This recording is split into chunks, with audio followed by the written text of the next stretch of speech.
Sina i Duha Svetoga. Amen.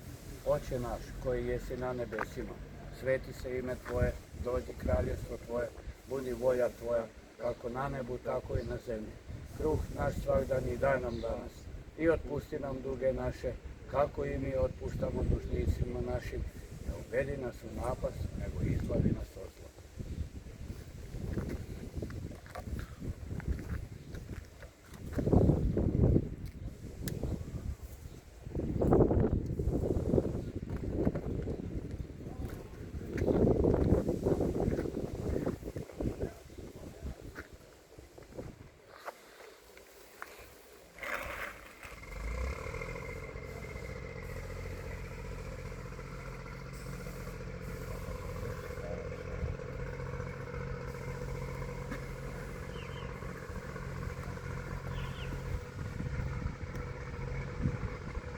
Oči moji, miru Božji.